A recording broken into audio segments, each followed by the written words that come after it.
of a really short introduction, and then we're going to hand things off to Brian. Um, just in case you're unfamiliar with Keystone Trails Association, super glad that you're here. If you're unfamiliar, we are a statewide nonprofit, and one of our major initiatives for the organization is to take care of Pennsylvania's hiking trails. So we do that through our trail care program, which is actually celebrating 40 years this year, which is really awesome. It's a great time to get involved and try trail care if you haven't before. And we do a lot of other cool things too, as far as outreach events. We lead different types of hiking experiences. Some of those are like longer, multi-day hiking trips. Some of them are day hikes. But there's a lot of ways to meet other hikers and get involved. And we also provide hiking guides. And you can learn all about all the things that we do at kta-hike.org. If you like this webinar, we have a bunch of other ones coming up too that you might be interested in. You can check those out on our website.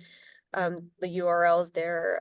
Just go to our events page. We have one coming up about wilderness first aid, how to hike the Appalachian Trail in Pennsylvania, one about trail maintenance, and there'll be some other ones here coming up as well, but they're all free. They're all super great. Some of them are panel discussions and some of them are more presenter style, like we're doing here with Brian. We also have our spring hiking weekend coming up in April, which will be super fun time. It's going to be in Stroudsburg, so there'll be hikes all over the area. I think we have 23 hikes that you can choose from, which is really bananas. But it should be a really good time. And if you've never heard of our 100-mile trail challenge, it's a really cool way to help support the mission of KTA. So if you're planning to do a lot of hiking this year, you can sign up for that and ask your friends or your family to sponsor you. And it's a little bit of like a individual fundraiser, but it's just a cool way to spread the word about KTA and also give you a kind of incentive to get out there and hike. Today's special guest is Brian Kane, and he's with the Old Growth Forest Network. Super, super awesome guy. We've connected a couple months ago. He has some really amazing information to share. Tonight, we're going to learn about what the heck old growth forests really are, where they are in Pennsylvania, and why they're so critical for our environment and why we need to be mindful of them and pay attention to them and protect them. And he's also going to provide some ideas and ways to get involved and help the cause of the Old Growth Forest Network some really tangible ways. And then also where you can go to hike through these forests in PA. So it's going to be really amazing. Really excited. Um, Before I hand it off to Brian, though, just please throughout his presentation, if you can make sure that you leave your mics muted. If you have questions, I think we're planning for him to speak until about 6:30-ish, and then we'll leave a couple minutes at the end to do some Q&As. If you have questions, just put them in the chat, and then I can read through them. And then lastly, thanks for being awesome and being here. So I'm going to stop sharing my screen and we'll pass this off to Brian. So Brian, if you want to go ahead and share your screen. A second, and I will get that going. Just a minute. I think I went too narrow on my screen real quick. Just a minute. Oh, you're okay. I'm gonna get that back up again. Sorry, I diminished the screen too quickly. Now I gotta go get out of full size to do it. So give me a minute here. Apologize for the delay. I have a couple of screens open here. I'm trying to find it again, Holly, just a minute. You're okay.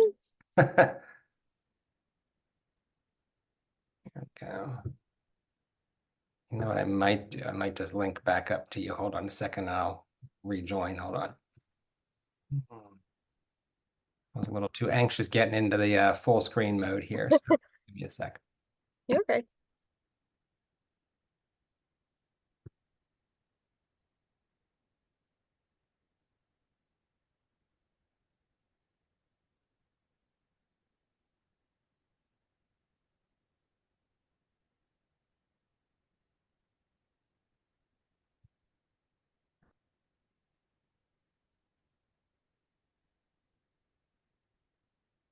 Let's see. There we go. We're getting there. I promise everybody it's totally worth the Here we wait. go. Okay, let me get back to my presentation. Yeah, that's good. And now we get a full screen mode, and here we are. Good. Well, thank you, Holly, for that nice introduction. And it's really great to learn of Keystone Trails. And also, I was very nicely introduced to your organization from Cindy Adams Dunn, the secretary of your DCNR there in Pennsylvania. And they talked about the great work you do and how it really does support so many of the efforts they have underway in the enormous network of parks and state forests. So, big shout out to your organization. I'm a lifelong Virginian, but I have deep roots in Pennsylvania. My grandmother was of a Mennonite farm family up in the Pequot Valley of Lancaster County. So as a kid, we would go up there and visit old relatives. I have my mom grew up in Yardley, Pennsylvania, in Bucks County, and my sister's a professor over at Pitt in Allegheny County. And I took care of my very old aunt, who's no longer with us, in Ardmore for a number of years, and was very close to the Montgomery County area. So, and I've had a great opportunity in my work here at Old Growth Forest Network to travel a lot of the state, because Pennsylvania has been a wonderful supporter of the work that the Old Growth Forest Network does. Both the DCNR, some of your land conservancy groups, and other county parks. So I've had some really wonderful opportunities to see more of the state than I ever dreamed I would, just with family stuff. And I was really glad to get to know of Keystone Trails and to have a chance to share with you a little bit of our work and what we do and what we aspire to. I should probably get rid of this thing so it doesn't block the slides. There you go. So, our work, we're a national nonprofit, and we've been founded for about 11 years now, founded by Dr. Joan Maloof of Salisbury University, who felt it was really important that we begin a network of both people and forests who care about old growth. And we'll talk more about why as I get a little further into the talk. But as of today, we have 232 forests in the network that are certified old growth forests that are permanently protected from commercial logging that are open to the public. And that's part of our mission, that the public can visit these, and which is why our goal is to have a designated old growth forest in every county in the United States that is forested. And we have about 360 county level volunteers that we call county coordinators. And every county, we can find one who's willing to work with us as a volunteer. And we have about 6,000 supporters who follow us on various platforms, social platforms. So I'm going to go to the next slide here. Here we go. So one of the questions we get all the time is what is old growth? And there's lots of ways to think about old growth, and we don't use a dogmatic definition, is what I want to say.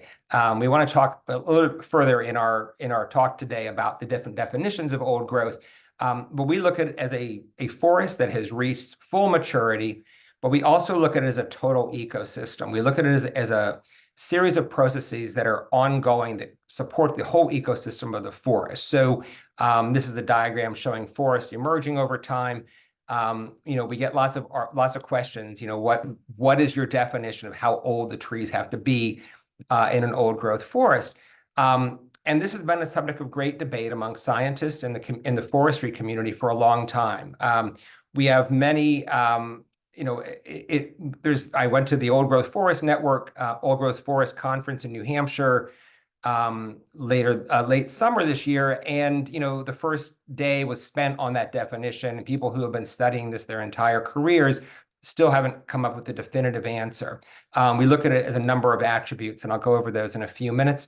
But I thought it might be good just to sort of get your at the end of a long day, on a day when we've probably been indoors more than outdoors, to think a little bit about a few questions about old growth and what you what you might know about them in advance and what you might assume about them, and maybe we can go over some of the details. So one of the questions is, well, what percentage of old growth forests remain in the eastern United States? And this is a little map here of 1620, probably first European settlement coming into North America, and the black representing how much virgin forest there was, uncut timber. So you can see Pennsylvania is completely blackened.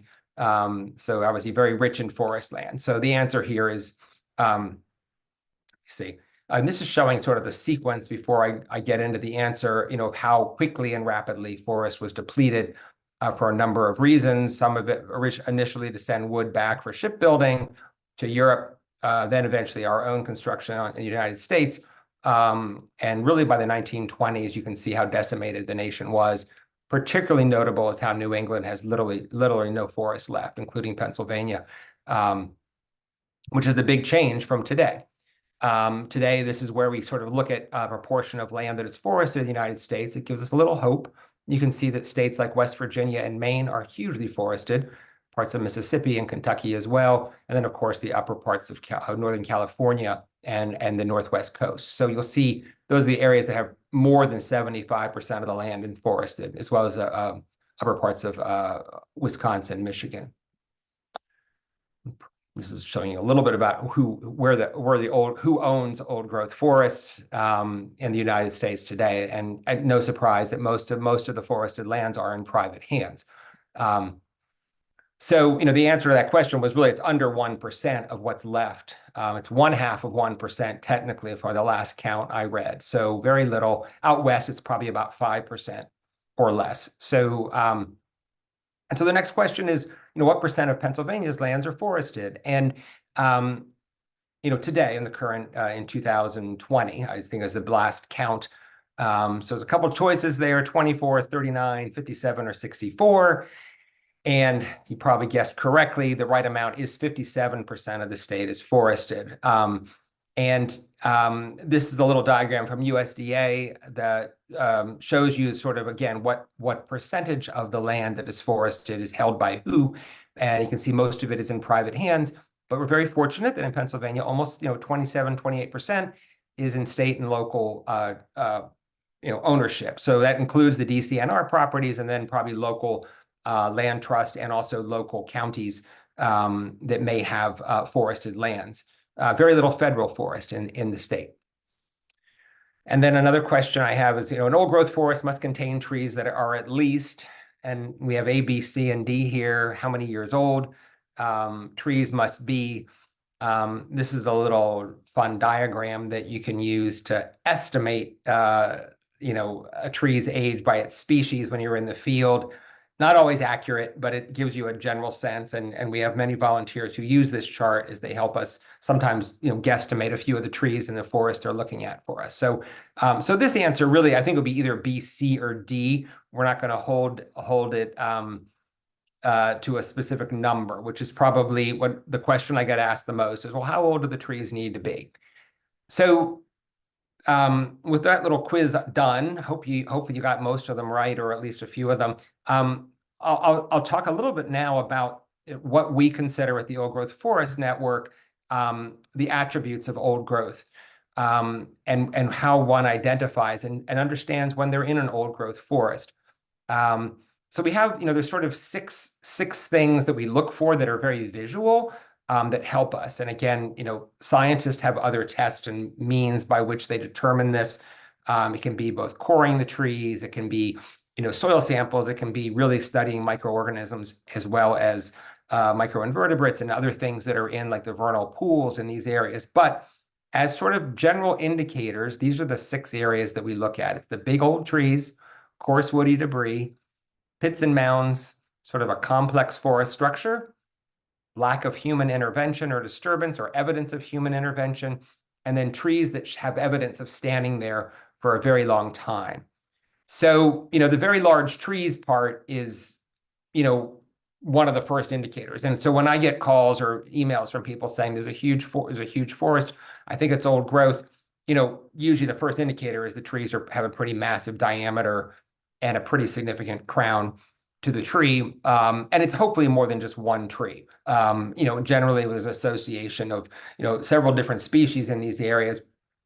To the left is a sycamore that I actually crawled into in Ohio that's 400 years old along the Olentangy River there by Columbus. And then to the right are old age hemlocks in Fairfax County, Virginia, which is where I grew up, and recently dedicated a forest there. But hemlocks can be misleading. They can be ancient and actually not look, significantly large compared to some other species, some of the hardwood species or deciduous species. So, it really depends a lot on the age of the tree, on where it's resting. Is it near streams? Is it near rivers? What's the soil like in the region? Is there a lot of bedrock?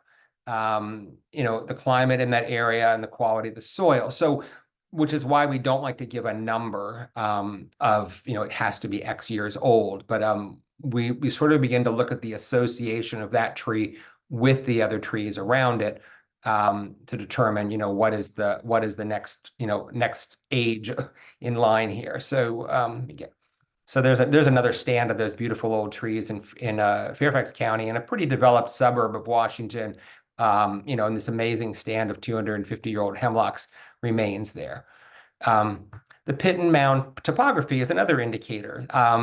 And these are a result of old growth, because the old trees fall as they naturally do as they die and move on.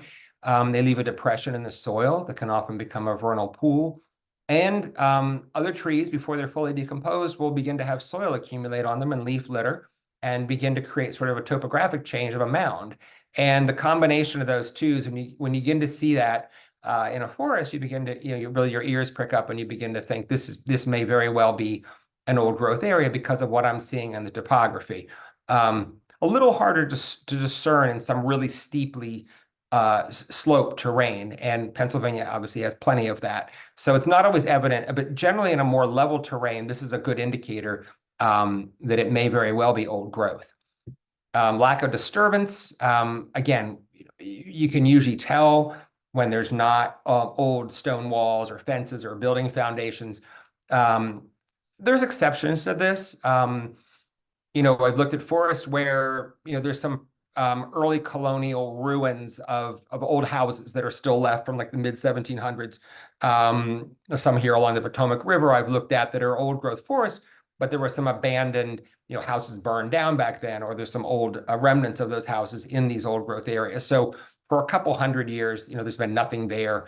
No one's inhabited it, and the forest has grown and taken over.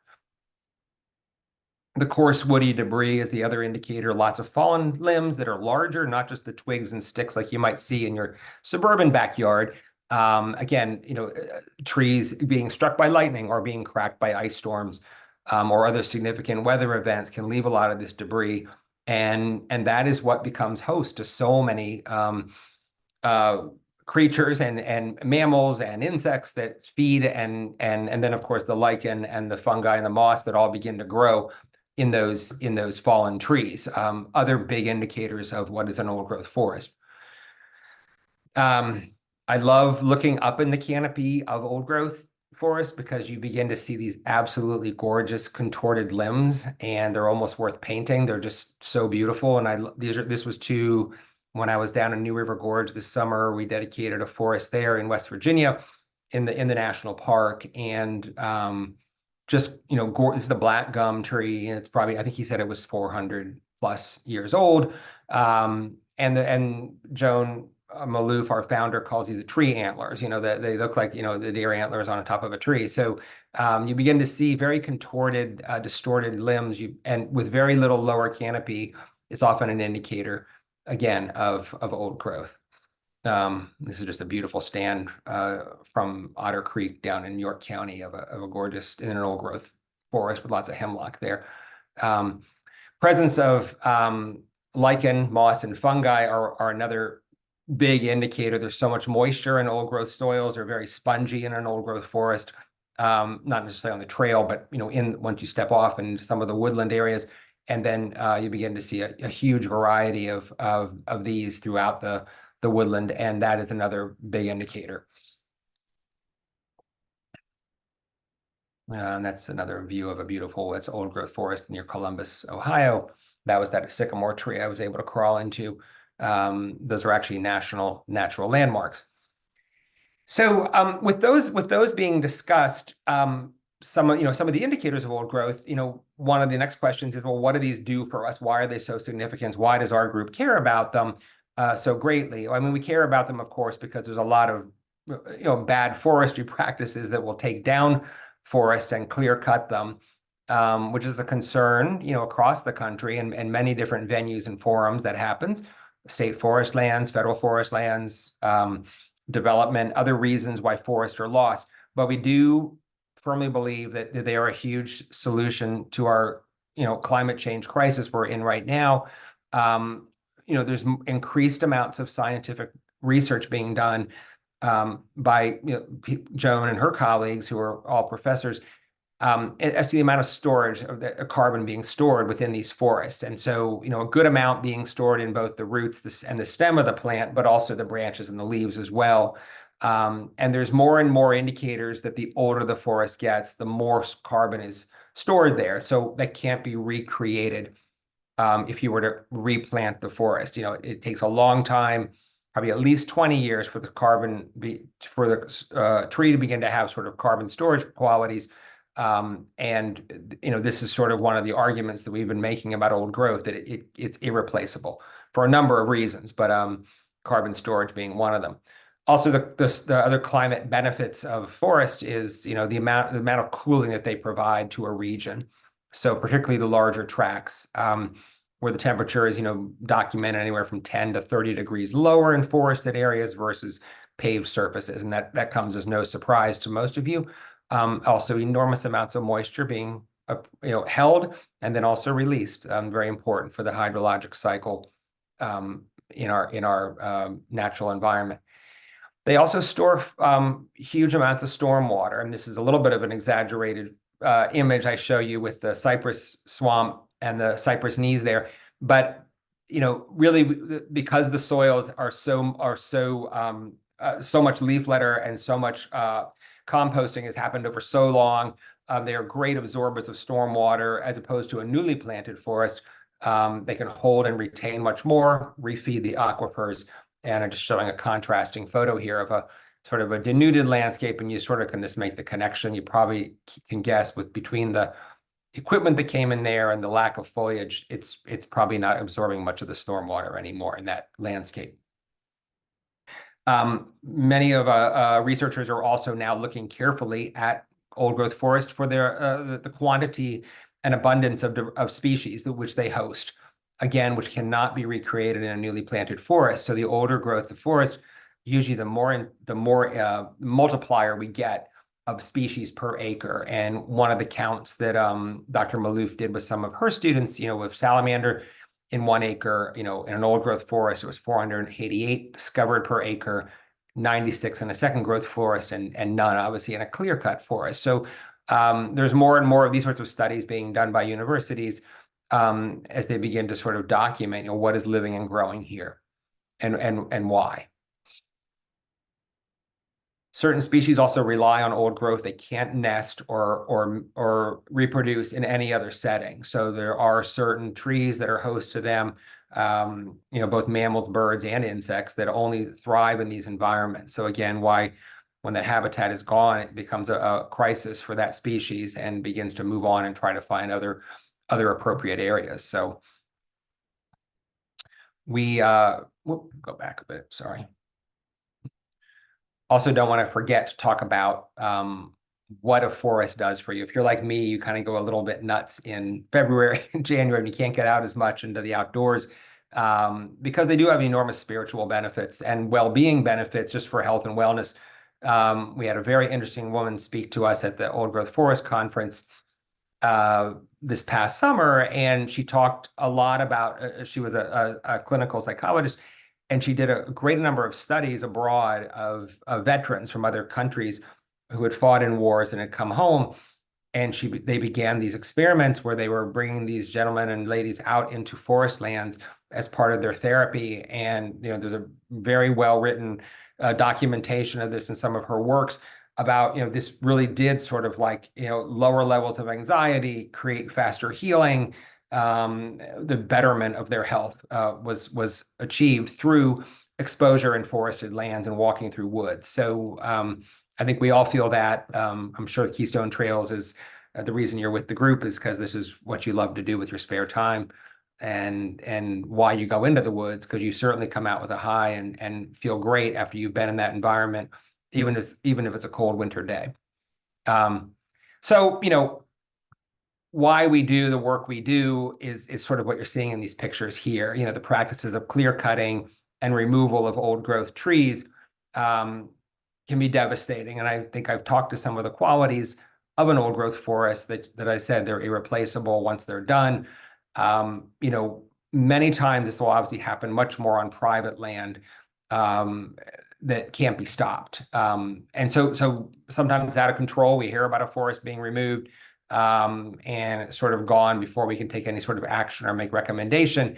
A lot of our work that is looking closely at some of the policies in different states as to how we can protect the old growth areas. And one of the things Pennsylvania should be proud of is that its codes do prevent the removal of old growth on its state park lands in the code. And so not all states have that protection.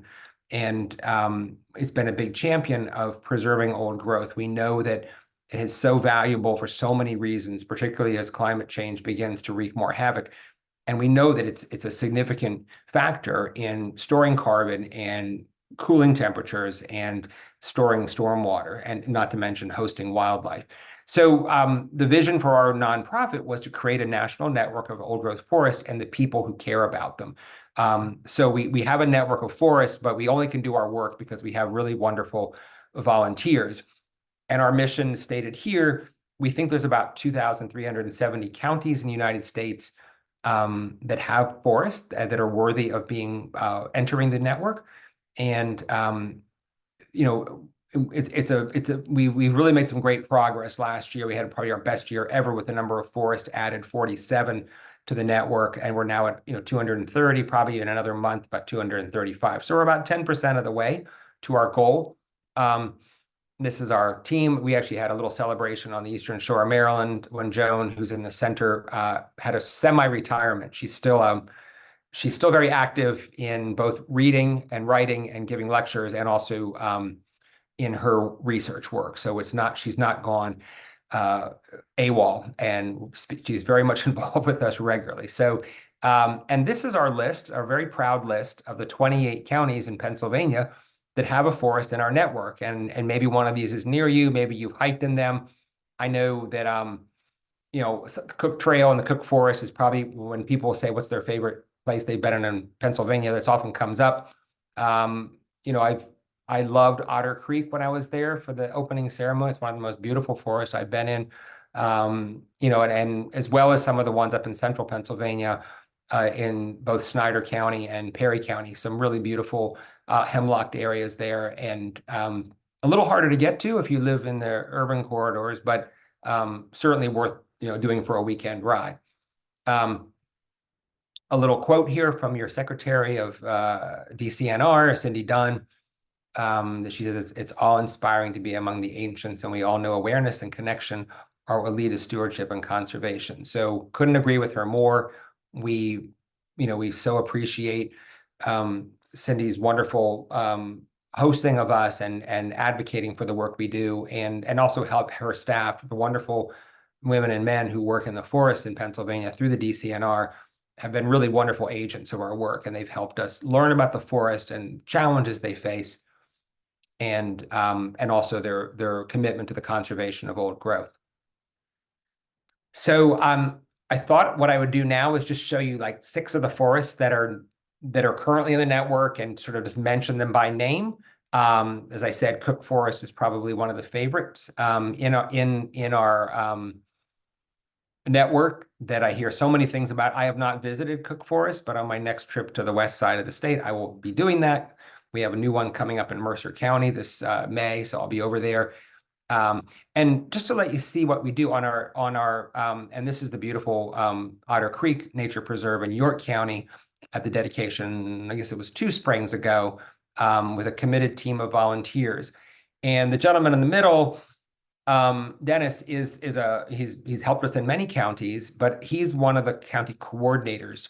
And what the county coordinator does is they sign up with us to help us find a really wonderful example in their county or the counties near them of what might potentially be considered part of the network, looking at the attributes of an old growth forest and considering it. And then they visit it, they tell us about the experience as a visitor, they describe it in some detail, and then we try to get more details from the forest manager. Some of our volunteers are really expert in trees and understanding old growth, and others may not know that much about old growth, but they will give us great descriptions of the visitor experience or what they believe are the nicest areas of the forest. And then we work with the forest manager to verify that. The next slide shows you, this is a typical, if you go to our website, we list by county, by state, and every county in that state that we have a forest, the details, so that you or anyone who wants to go hike it gets a nice precursor before you head out there. You know, what are the trails like? And I know All Trails has a lot of that too, but we try to make this as accurate as we can get. We give sort of indicators of, are there any restrictions? Is there camping available if you're a camper? Are there restrooms? And fortunately, with many of our mapping applications now, we can find out a lot of that in advance as well. But this is a typical listing on one of our web pages. If you're in an area, you want to know, is there an old growth forest I can hike in, and what are the trails like? This is your go-to page.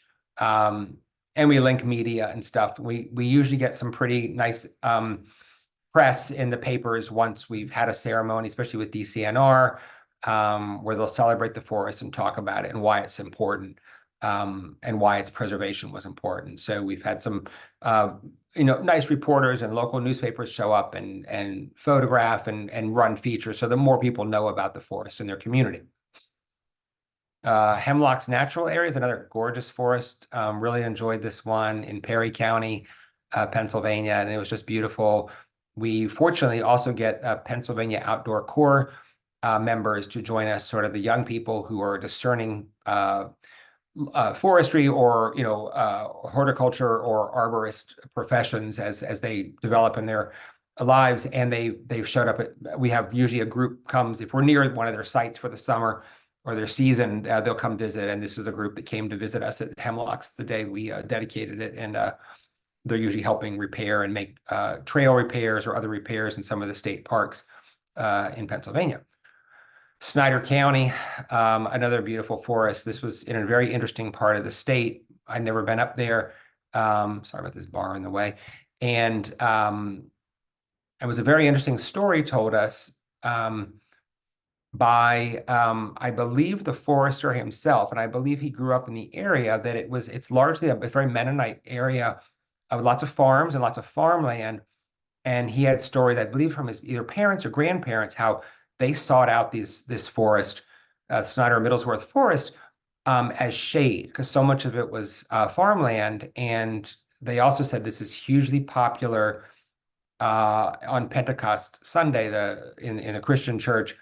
The Sundays, I think it's 40 days after Easter, which is a big celebration in the Mennonite community, and this forest would be filled with families coming to picnic here. So we learn a lot about the cultural histories as well as the natural histories when we start learning about a forest and who has used this over time, some of the traditions that run with it. And it was another beautiful hemlock forest.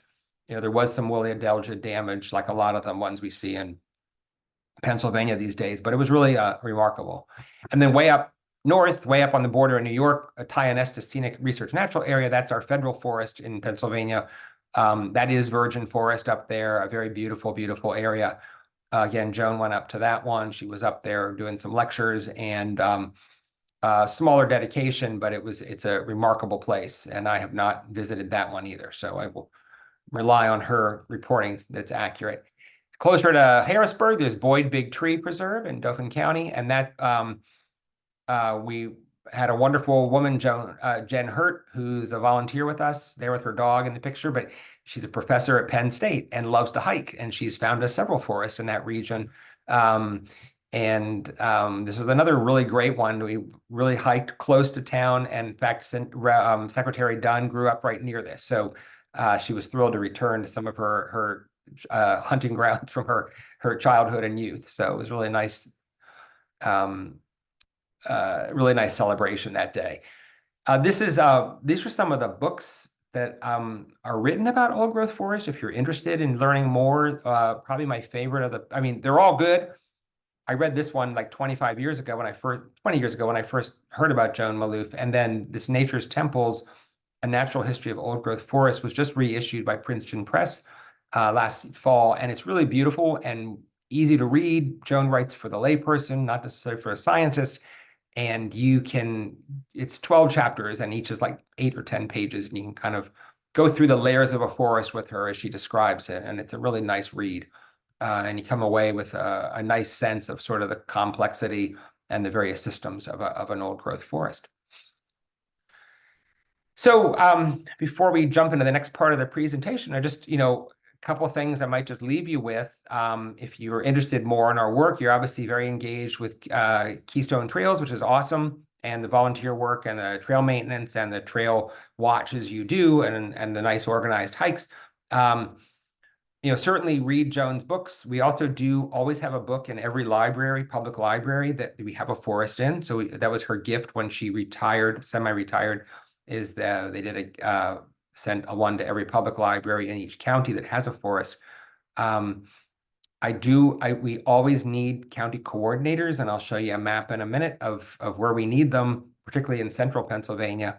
And we always welcome donations and following us on Facebook. We usually, if you sign up on our website, and I think Holly will put that in the chat, we don't harass you for donations. What you do is you'll end up getting a notice when there's a forest in Pennsylvania that's coming into the network. And if you want to attend the ceremony, you're invited to that. These are my contact information here, and that's our website. So certainly connect with us. And I think that's it. I think the one thing I should do, though I think I might have skipped that slide. Give me a minute here. Go back. I have a map of Pennsylvania that I think is on my laptop. So let me stop sharing for just a minute, and maybe we'll see if there's any questions, and I'll put up a map of Pennsylvania for a minute and show you where we need some help. I've been watching the chat and it doesn't seem like anybody has proposed any questions. One question that I had personally was, Sure. and I'm sure that this information could be found on the website. Oh wait, here's a question. Never mind. Mhm. Ashley is asking, is it required to live in the county full-time to be a coordinator? No, it is not. We welcome someone. We often have people who maybe go have a cabin in Pennsylvania for the summer. Especially some of our older volunteers, they grew up with these little hunting cabins and stuff, and they go up there and they know the forest well. So they recommended us areas, or if they travel. I mean, even out of state, if you find a place that you think is worth nominating, we love knowing about it. And if you've been on a trip somewhere, even to another state, I'm going to share my screen again here and give you this map too. We'll go back to that question. Can you see that map of Pennsylvania now? Yes, thank you. Sure. Okay. So this map is our county coordinator map, and I can zoom out a little bit. Go up the screen here. So any of the counties here that are yellow or gray are where I'm seeking a coordinator to help us both research or find out if there are any eligible forests in their county, or to nominate one. The yellow ones mean I may have a county coordinator there, but not a forest yet. But a lot of times we've had county coordinators when we first started sign up and didn't get much traction. So I always welcome more than one. As I said, we're bringing in the one in Mercer County into the network this fall. And then I have another one, trying to find it on the map. I believe it's in Jefferson. No, it's in Indiana County. We're working on one right now. So, but I'm always interested in hearing from you. We have a link on our webpage if you're interested, under the county coordinator page, that says, hey, I'm interested and I'll help out in my county and happy to look around for you. So, anyway, it's a really big part of the work that we do as an organization, because I cover 7 states, and I certainly visit the ones that are maybe an hour or two from my house in Northern Virginia, but I can't get around to see many of them. Sometimes when I'm visiting or dedicating a forest, I'll make a side trip on the way back or the way there, take a look at one that's been nominated if we don't have a volunteer in that county. But it's very meaningful work. And then usually after they volunteered, and if we bring the forest into the network, they're usually our local presence to also help us, keep an eye on the forest, or let us know are the signs missing, or is there anything else we should be knowing about in the area. Some counties we have more than one, but generally it's one right now, and we're hoping to. Pennsylvania has 28 out of the 67 counties, so it's probably one of the leading states with Ohio that have the most forests in our network, but we're always interested in learning about more. I'll stop sharing that. Any other questions? Yeah, we did get a couple other questions. In the meantime, do you mind putting the slide back up that had your contact information on it Certainly. for Nope. a couple Okay. seconds Certainly. Oh, while yeah. Yeah. we have a couple questions? Sure. Um, there were two questions. Is there a minimum size of the nominated forest? Like, does the forest have to be a certain size? No, that's a great question. We get that question all the time. And we have a category. Oh, I'm finding my share screen. There we go. We have a category in our forests.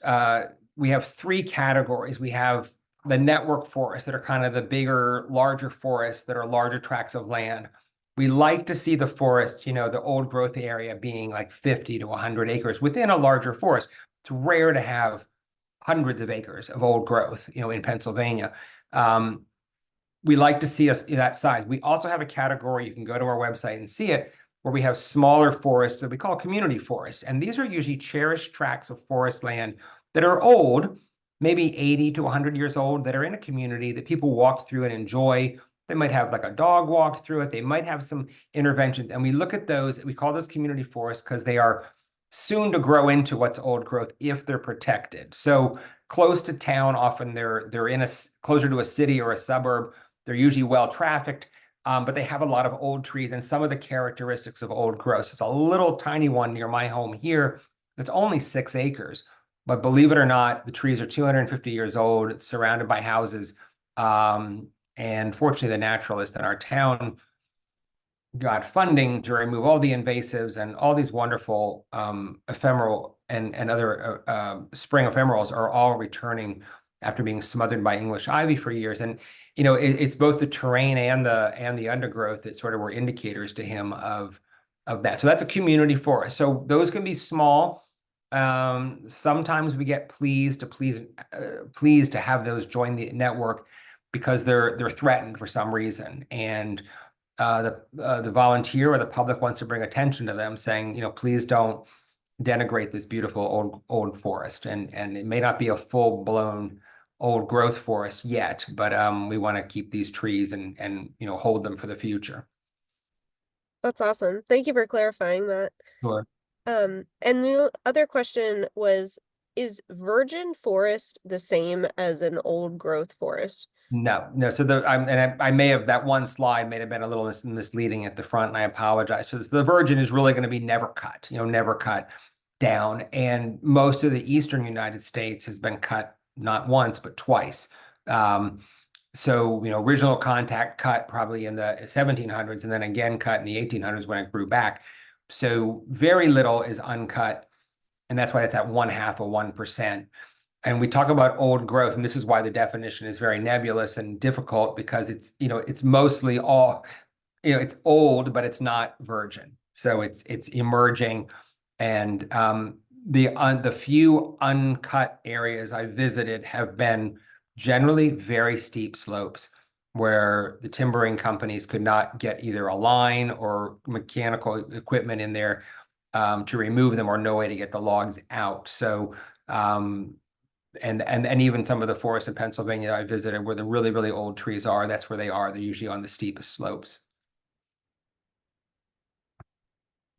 Great question. Awesome. Yeah, I thought so too. Cool. Yeah, we get that. So it is 6:45. I just want to be mindful of the Sure. time. Did you have additional information to share? No, I don't. I would just, one of the recommendations would be if please visit the website and look in Yes. Pennsylvania and to see if there is a place near you. And actually, I know down here it's supposed to be 60 this Saturday. So I don't know if obviously northern Pennsylvania won't be that warm, but it may be a good weekend to get out and walk and see one of them. And some of them are pretty close, especially near the Harrisburg area and Pittsburgh. There's some pretty close to those towns. So if you're interested, I'd recommend getting out and seeing them. And again, I think we really appreciate the support of people that come to our events, and there often are friends groups. We have a lot of birder groups.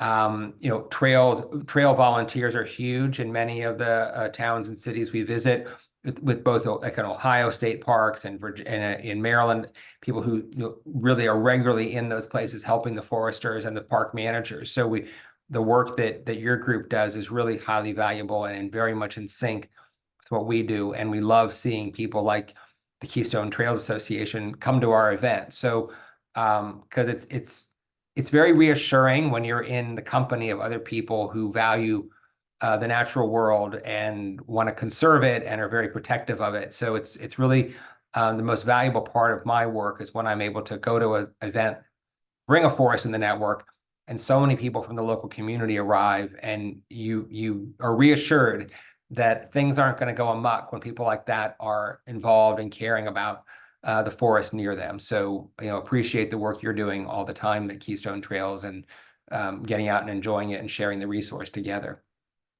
Well, we're certainly grateful for everything that Old Growth Forest Network is doing, and I second your suggestion for people to go to the website and see, what's nearby them. Maybe it's a little surprising if, at least for me, looking over that list, the little chart that you brought up of the different old growth forests in PA. Yeah. There's some that are closer than I was expecting. So that's super awesome. And we'll definitely continue to share information on our social media and newsletter. And just for everybody who's on the call, I'll definitely be sending out by the end of the week, like a recap of this presentation from Brian, as well as some links Sure. that he provided, which I did put in the chat, but if you didn't see them, I'll also put them in the email, and reiterate his contact information.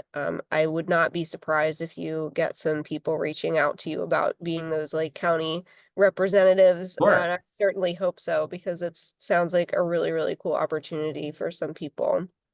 It is, and we don't, just to reassure people, we don't send you out cold. We don't need to be experts, and so that's why I'm here. That's why I support the people in the Mid-Atlantic. So we help guide you in that process, and it's not like you have to go out and become a forest expert on day one. Yeah, It's a yeah. learning curve for all of us. So yeah, so that's what part of my job is working with our volunteers and helping them sort of navigate the situation if they're not as familiar as maybe some of our more master naturalist types might be when they go out and volunteer. Awesome. Well, thank you again, Brian. This was really, really amazing. I really appreciate the opportunity to get to know you, and thanks for letting us Yeah, share our work with your members. I really, for really. sure. Absolutely. Oh, I hope you have a good rest of your night, and I hope everybody else on the call has a great evening. And we look forward to meeting with everybody again on another webinar or in person at one of our events coming up, or at one of Brian's ceremonies. yeah, maybe I'll see you this spring. We'll be up there a couple Yeah, times. So good. yeah. Right. Have a good Awesome. evening. Thanks Thanks, again. everyone. Good night. Good night.